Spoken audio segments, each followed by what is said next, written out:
Assalamualaikum warahmatullahi wabarakatuh.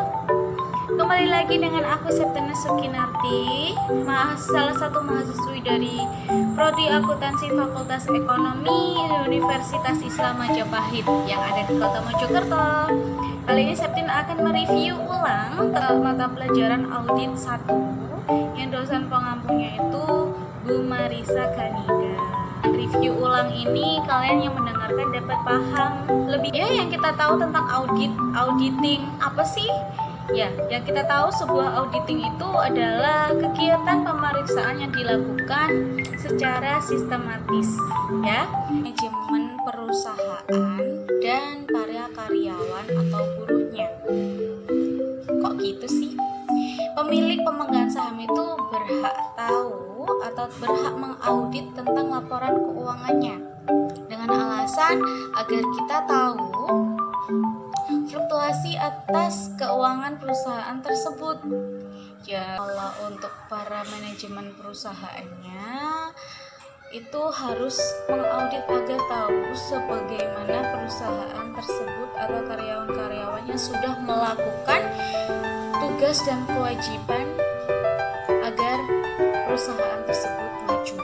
Lalu bedanya audit sama accounting itu apa ya? Bedanya auditing sama accounting. Auditing itu kumpulan dari evaluasi atas bukti-bukti informasi untuk menetapkan dan melaporkan serta membandingkan antara informasi dan kriteria. Sedangkan accounting itu tugasnya mencatat lalu mengklarifikasi dan merangkum kejadian ekonomi untuk menyusun laporan keuangan, untuk menentukan keputusan ekonomi apa yang harus diambil oleh pihak manajemennya. Seperti itu. Ini ada tipe audit itu. Yang pertama compliance audit, operational audit, financial statement audit. Yang pertama diketahui tadi itu tentang compliance audit. Itu isinya itu mencakup pemeriksaan laporan, apakah laporan tersebut sudah sesuai kriteria yang ditetapkan atau belum, seperti itu. Itu pemeriksaan perpajakan ya, atau pemeriksaan terhadap laporan perkreditan yang diberikan oleh bank nasabah. Kalau sedangkan operational audit itu auditnya itu mencakup instansi secara keseluruhan ya, melaksanakan kegiatan tersebut sesuai dengan peraturan yang ada dan harus diuji kepada kaidah efisiensi aktivitas dan keekonomian. Sedangkan financial statement audit itu mencakup pemeriksaan terhadap laporan keuangan dari suatu perusahaan pada suatu momen tertentu. Di standar pemeriksaan itu audit harus merencanakan dengan baik ya, harus ada atau harus menggunakan asisten. Asisten tersebut harus diawasi dan dibimbing secara langsung. Jadi tidak ada perbedaan antara laporan auditor dan asistennya. Lalu, auditor itu harus mempelajari dan mengevaluasi pengendalian internal perusahaan tersebut. Jadi nggak asal masuk langsung mengaudit tentang laporan keuangannya, enggak. Lalu, setelah auditor mengaudit, maka harus memberikan pendapat atau hasil auditnya. Jika auditor tidak memberikan pendapat, maka sebabnya harus dijelaskan. Seperti itu. Lalu, jika auditor penugasan bukan audit, tetapi hanya untuk menginterview atau mereview, maka auditor harus mengemukakan review atas penugasan tersebut. Independensinya itu terhadap penyuapan atau hubungan keluarga. Seperti itu. Kita harus tahu juga seorang akuntan itu harus memiliki kode etik profesi ya. Kode etik profesi di sini auditor itu harus memiliki etika sesama auditor atau auditor sesama kliennya atau dengan kliennya. Auditor tidak boleh menyebarkan atau membocorkan rahasia perusahaan yang diauditnya kepada kepada orang lain atau di luar internal perusahaan tersebut. Etika terhadap masyarakat umum juga harus. Hubungan, tanggung jawab, laporan keuangan tidak boleh dibocorkan ke luar perusahaan secara atau masyarakat secara luas. Kita lanjut ke materi bab yang kedua tentang kantor akuntan publik. Dan kantor akuntan publik itu apa? Di sini akuntansi publik itu mendirikan kantor untuk melayani dan memberi jasa kepada para nasabah, ya. Sedangkan akuntan publik itu mendirikan kantor untuk memberikan jasa pelayanan akuntan kepada berbagai unit atau organisasi yang membutuhkan, ya, contohnya itu kayak audit, laporan keuangan, pemeriksaan. Istilah pemeriksaan itu examination, digunakan untuk mengurai jasa yang lain. Lalu review, biasanya itu jasa review itu tujuannya memberikan keyakinan negatif sebagai lawan dari penyataan positif yang diberikan pada suatu audit laporan keuangan tadi. Yang keempat, prosedur yang telah disepakati. Lalu aktivitas yang lain itu ada penyuluhan pajak, ya. Kantor akuntan itu menyusun surat pemberitahuan pajak dari perusahaan atau perorangan, baik merupakan klien maupun bukan klien. Lalu kita pada kantor akuntan publik itu bisa melakukan konsultasi manajemen, ya. Ini tuh sebuah jasa yang berkisar dari pemberian saran sederhana mengenai pembenahan sistem akuntansi sampai keikutsertaan dalam menyusun strategi manajemen atau pemasaran di perusahaan tersebut. Lalu kantor akuntan publik tersebut juga menerbitkan jasa akuntansi serta administrasi pembukuan. Jadi kalau perusahaan tersebut belum ada base work untuk administrasi pembukuan, di sini kantor akuntan publik menyediakan jasa tersebut. Auditor, ya, atau juniornya itu yang sering melakukan audit rutin dan terperinci, namun mereka mempunyai pengalaman yang sangat terbatas. Sedangkan auditor senior itu memiliki, atau auditor yang memiliki tanggung jawab lebih besar daripada auditor staff. Itu memikul tanggung jawab seperti perencanaan atau pelaksanaan audit, penyusunan rancangan laporan auditor yang akan dikaji ulang dan disetujui oleh manajer. Standar laporan audit itu apa aja? Ada 4 kan tadi yang bilang. Yang pertama itu laporan audit harus membuat laporan keuangan yang sesuai dengan prinsip akuntansi yang berlaku umum. Yang kedua, laporan audit harus menunjukkan jika ada ketidakkonsistenan penerapan prinsip akuntansi dalam penyusunan laporan keuangan periode terkini dibandingkan periode sebelumnya. Oke, yang ketiga, pengungkapan informatif dalam laporan keuangan harus memadai, kecuali jika dinyatakan dalam laporan audit. Alasannya, yang keempat, laporan audit harus memuat pendapat mengenai laporan keuangan secara keseluruhan atau sesuai asersi bahwa terdapat pernyataan yang tidak dapat diberikan secara langsung. Jika pendapat secara keseluruhan tidak dapat diberikan, maka alasannya harus dinyatakan, seperti audit yang tadi. Modul manajemen audit BPK-RI. Di sini laporan audit itu berfungsi untuk yang pertama, mengkomunikasikan hasil audit kepada pejabat pemerintah yang berwenang berdasarkan peraturan perundang-undangan yang berlaku. Jadi perusahaan itu tidak semena-mena untuk membuat laporan keuangannya. Lalu yang kedua, membuat hasil audit agar terhindar dari kesalahpahaman. Yang ketiga, membuat hasil audit itu sebagai bahan untuk perbaikan institusi terkait atau instansi terkait. Yang keempat, memudahkan tindak lanjut untuk menentukan jika ada tindakan perbaikan yang perlu dilakukan terhadap perusahaan. Yang selanjutnya akan dijelaskan oleh teman saya, Sherly Rosevita dan Cindy Ayu Amami. Silakan. Teman saya, Sherly Rosevita dan Cindy Ayu Amami. Silakan.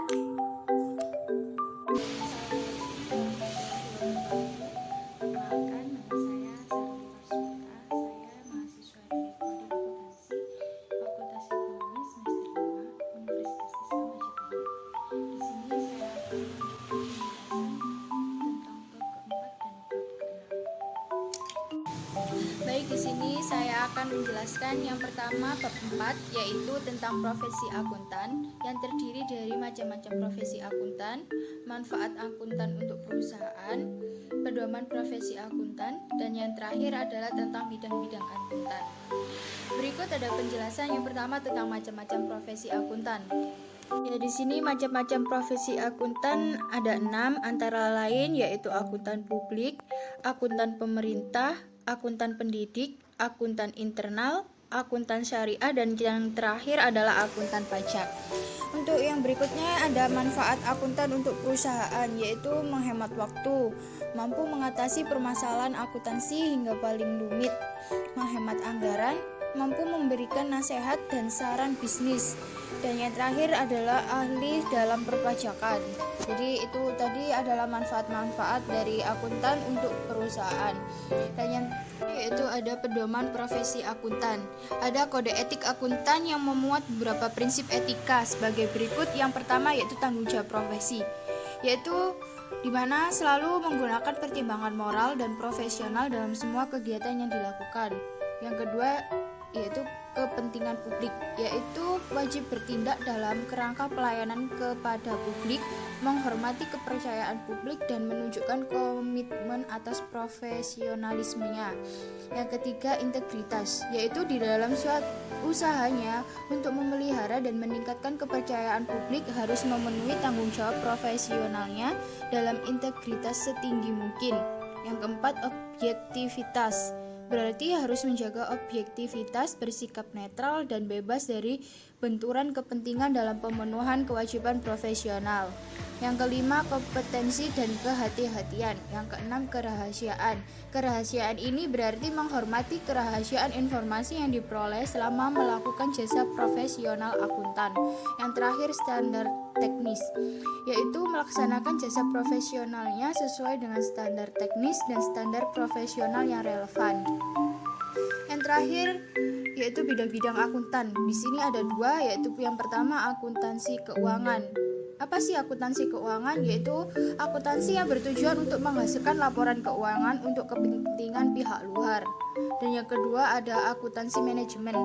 Akuntansi manajemen ini adalah akuntansi yang bertujuan untuk menghasilkan informasi untuk kepentingan manajemen.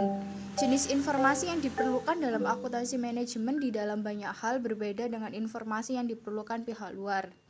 Informasi yang diperlukan oleh pihak manajemen bersifat sangat mendalam dan diperlukan untuk pengambilan keputusan manajemen dan biasanya tidak dipublikasikan kepada khalayak umum. Ya, berikut tadi ada penjelasan tentang bab 4. Selanjutnya saya akan melanjutkan ke bab 5, yaitu tentang kewajiban hukum audit. Di sini di bab 5 ini ada 2 subbab. Yang pertama, pemahaman hukum dan kewajiban audit, dan yang kedua adalah faktor yang menimbulkan kewajiban dan hukum bagi profesi akuntan. Berikut adalah penjelasan tentang bab 5. Berikut ini adalah penjelasan tentang bab 5, yaitu pemahaman hukum dan kewajiban auditor.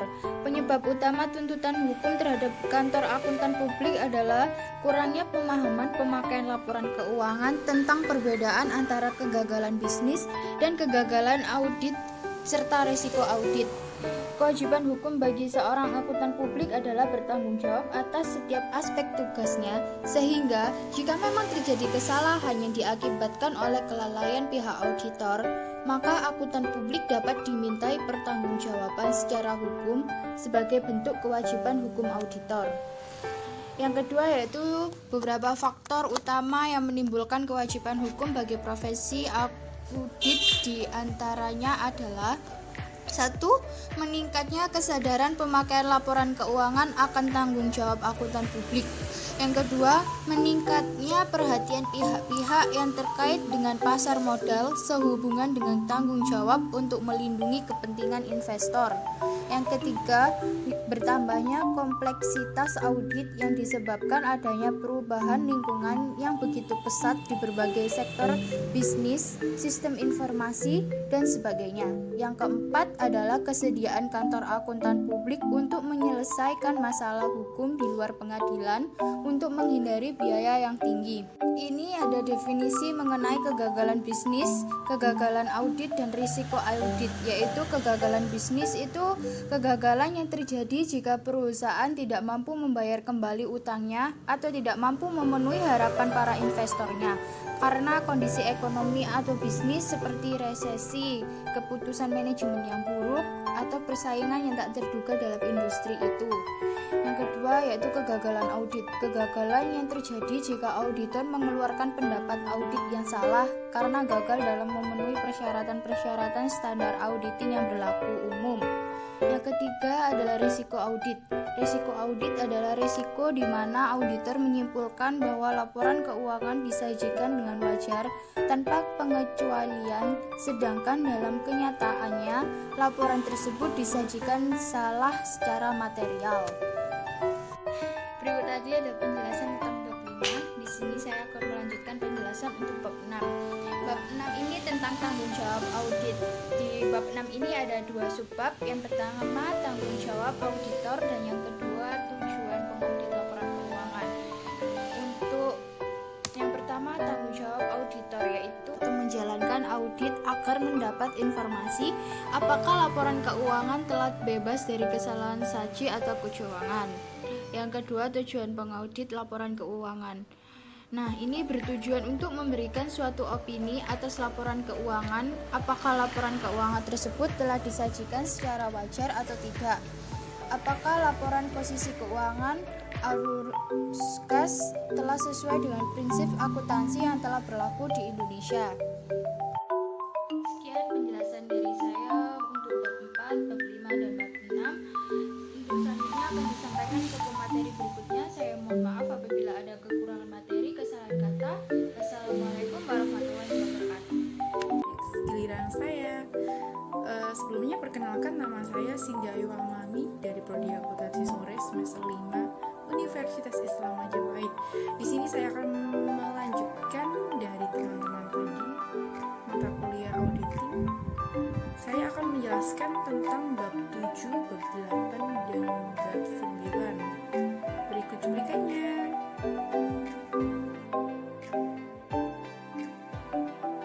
Keuangan tersebut sudah sesuai dengan kriteria yang ditetapkan atau belum. Jadi untuk bahan bukti yaitu bahan-bahan segala apapun mulai dari transaksi, dokumen itu nanti dicocokin apakah sudah sesuai atau belum. Lalu untuk tujuan audit sendiri terhadap laporan keuangan yaitu untuk memberikan pendapat atas kewajaran laporan keuangan klien. Untuk standar auditing atau SA menjelaskan bahwa hal yang merupakan bukti audit dalam suatu audit laporan keuangan berkaitan dengan tanggung jawab auditor, di mana pada hal ini berisi tentang 1. Untuk merancang dan melaksanakan prosedur audit. Yang kedua, untuk memperoleh bukti audit yang cukup dan tepat. Untuk yang selanjutnya yaitu untuk memungkinkan penarikan kesimpulan memadai yang menjadi basis opini auditor. Untuk hal yang berkaitan dengan audit ada 5. 1. Kecukupan bukti audit. 2. Kompetensi bukti audit. 3. Dasar yang memadai atau rasional. 4. Sifat bukti. Dan untuk yang kelima yaitu prosedur yang dapat dilakukan untuk menghimpun bukti. Next, selanjutnya yaitu jenis bukti audit. Ada 9.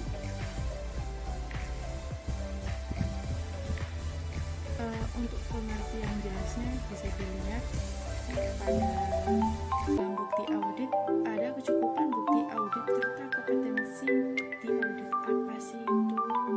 Ada yang udah tahu? Oke, untuk kecukupan bukti audit sendiri yaitu berkaitan dengan kuantitas bukti audit. Jadi berkaitan dengan jumlah bukti audit. Faktor yang mempengaruhi pada kecukupan bukti audit ini meliputi materialistis, resiko audit, ukuran dan karakteristik populasi. Sedangkan untuk kompetensi bukti yaitu berkaitan dengan kuantitas atau mutu dari bukti-bukti tersebut, di mana pada bukti yang berkompeten adalah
berdasarkan asersi audit ketika mengembangkan program audit. Dimana di situ nanti untuk program programnya untuk memudahkan auditor dalam melakukan audit terhadap perusahaan yang mereka pegang. Next, masuk ke dalam bab 8 ya teman-teman, dimana di dalam bab 8 ini membahas tentang untuk kertas kerja sendiri merupakan sarana pendokumentasian audit yang berisi tentang catatan informasi yang telah diperoleh dan berupa tentang analisis yang telah mereka lakukan selama proses audit tersebut. Oke, untuk yang ke-1 ada untuk mendukung laporan audit. Untuk yang kedua untuk menyimpan informasi yang telah mereka peroleh melalui pernyataan. Terus yang ketiga untuk mengidentifikasi dan mendokumentasi temuan-temuan audit. Jadi kayak hal baru gitu ditulis. Untuk yang selanjutnya untuk mendukung pembahasan dengan karyawan operasi. Selanjutnya untuk menjadi dasar dari penyelia dalam menelaah kemajuan dan penyelesaian audit. Untuk yang selanjutnya untuk sebagai sarana support data dari audit eksternal dan sebagai data referensi untuk pengelolaan selanjutnya. Jadi fungsi-fungsi kertas kerja tadi ya mendukung laporan audit, dimana di sini sebagai sarana pendokumentasian dalam mereka melakukan proses audit. Oke, selanjutnya kertas kerja dan standar auditing berhubungan erat dengan 3 kelompok. 3 kelompok apa aja tuh? Kan yaitu 1 berhubungan erat dengan kertas kerja audit dan standar umum, di mana di sini menyatakan bahwa adanya kompetensi, independensi, kecermatan dan kesesamaan terhadap pelaksanaan tugas. Dan yang kedua berhubungan erat dengan kertas kerja audit dan standar kerja lapangan, karena di sini berhubungan dengan perencanaan dan pengawasan struktur pengendalian internal, bukti audit kompeten memadai. Untuk yang ketiga berhubungan erat dengan kertas kerja dan standar pelaporan. Kertas kerja dan standar pelaporan ini berhubungan erat dengan standar pelaporan. Kertas kerja ini berhubungan erat dengan nah, untuk isi detailnya sebelumnya sudah dijelaskan. Kalau yang ini lebih detail lagi, dimana di sini ada kuesioner, induk, bagan, alih, daftar pemeriksaan dan hasil-hasil evaluasi. Terus ada catatan wawancara, ada bagan organisasi, foto, diagram, tampilan grafis, terus uji analisis, transaksi, hasil-hasil laporan, prosedur dan penelaahan lainnya lah. Dimana di sini lengkap banget. Kalian bisa lihat di sini ya. Terus selanjutnya SA seksi 339 kertas kerja paragraf 05 menyatakan bahwa kertas kerja harus cukup memperlihatkan bahwa catatan akuntansi cocok dengan laporan keuangan atau informasi lain yang dilaporkan serta standar pemeriksaan yang dapat diterapkan dilaksanakan oleh auditor. Oke teman-teman, untuk jenis kertas kerja audit itu ada sendiri loh, ada 3, yaitu yang pertama current file, yaitu berkas telah berjalan, dimana pada kertas ini mempunyai kegunaan untuk tahun berjalan, misalnya pembuatan saldo, berita acara, rekonsiliasi bank, rincian visi. 9 yaitu perencanaan audit dan perlu menerima klien dan melakukan perencanaan audit awal. Yang kedua yaitu memahami bisnis dan industri klien.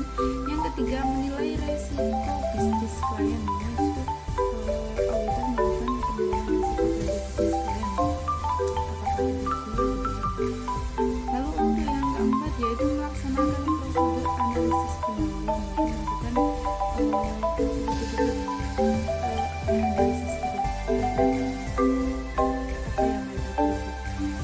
lalu next menetapkan materialistis dan menilai selanjutnya masuk ke dalam resiko audit, di mana resiko audit ini ada dua, yaitu resiko audit yang dapat diterima atau acceptable audit risk.